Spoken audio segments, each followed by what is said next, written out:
మనలో చాలామందికి ఒక కోరిక అనేది ఉంటుంది. ఏంటి ఆ కోరిక అంటే గనక, ఉన్న ఇంట్లో సుఖంగా ఉండటం ఎలా?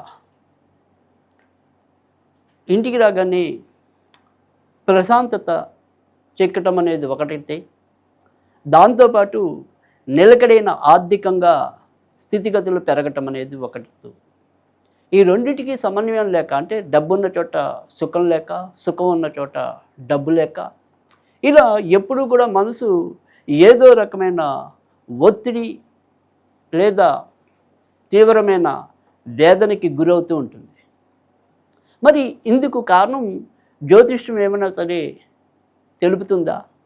జ్యోతిష్యంలో వీటికి జవాబు ఉంటుందా? సరే, జవాబు ఉంది. జవాబు ఉంటే ఏంటి పరిష్కారం?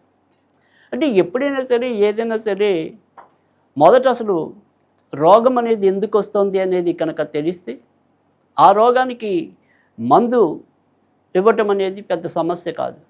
కానీ ఆ రోగం ఏంటి, దాని మూలం ఏంటి, దాని వెనక ఉన్న కారణం ఏంటి, ఇలాంటివన్నీ కనుక మనం సరిగ్గా జ్యోతిషపరంగా పరిశీలన చేసినట్టయితే తప్పకుండా వాటికి సమాధానం లభించడం అనేది ఉంటుంది. ఉదాహరణకి మనకి ఏదైనప్పటికీ కూడా ఇందాక మనం చెప్పుకున్నట్టుగా ఈ ఇల్లు బాగుంటాం, ఇంట్లో సుఖం ఉండటం అంటే కనుక జాతకాల ప్రకారంగా చూసినట్టయితే కనుక చతుర్థాధిపతి అంటే 4వ ఇంటి వాడు ఎవరైతే ఉంటాడో, అంటే సాధారణంగా అందరికీ కూడా రాసులు అనేవి తెలుస్తూ ఉంటాయి, కానీ లగ్నాలు అనేవి అంతగా అవగాహన అనేది ఉండదు.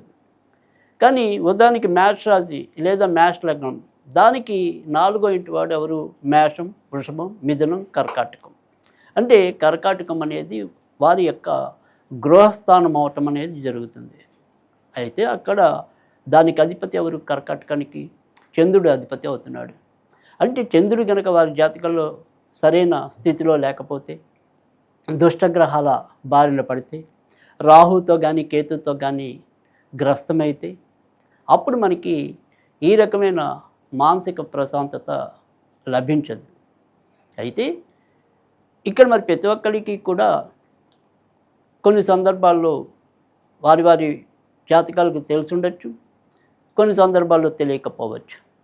మరి తెలిసినా తెలియకపోయినా మనం మానసికంగా ప్రశాంతంగా ఉండటం, హాయిగా సంపాదన ఎక్కువ లేకపోయినా కూడా ఉన్నంతలో సంతృప్తిగా బతకటం, ఎలాంటి సమస్య వచ్చినా కూడా ధైర్యంగా ఎదుర్కోగలగటం, ఇలాంటివన్నీ కూడా మన యొక్క జాతకంలో కొన్ని మార్పులు చేయటం వల్ల రావడానికి ఉంటుంది. అదే మనకి ప్రత్యక్షంగా వారి జాతకాలు పరిశీలించినట్టయితే.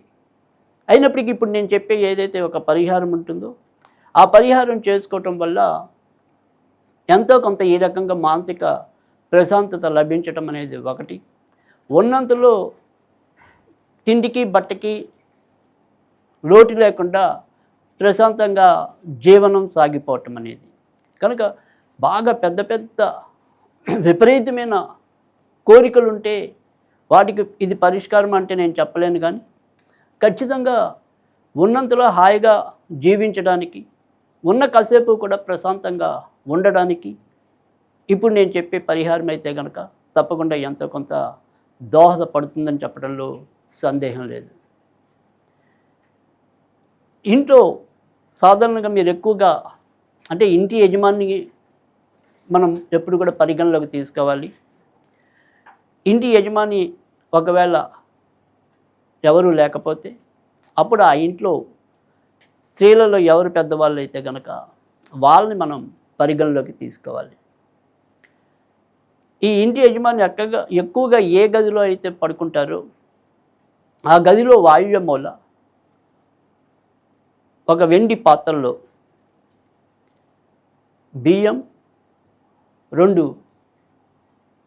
లేదా 3 పసుపు కొమ్ములు, తర్వాత కొద్దిగా పెసర్లు, ఈ 3 కలిపి ఒక ఎరుపు లేదా పసుపు వస్త్రంలో చుట్టి ఈ వెండి పాత్రలో ఎప్పుడు కూడా అలా పెట్టి ఉంచినట్టయితే కనుక తప్పకుండా ఇందాక నేను చెప్పినట్టు మానసిక ప్రశాంతత రావటం, ఉన్నంతలో మంచి జరగటం అనేది అయితే జరుగుతుంది. ఈ రకంగా ఈ పరిహారాన్ని ఆచరించి చూసినట్టయితే తప్పకుండా మంచి జరుగుతుంది.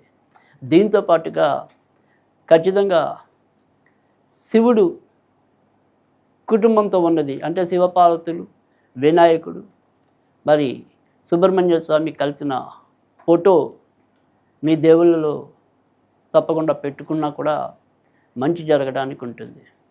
సరే, మేము ఏ మతానికి చెందిన వాళ్ళం కాదు, దేనికి చెందిన వాళ్ళం కాదు అనుకుంటే కనుక ఇందాక చెప్పినట్టు ఆ బియ్యం ఆ రకంగా పెట్టుకోవచ్చు.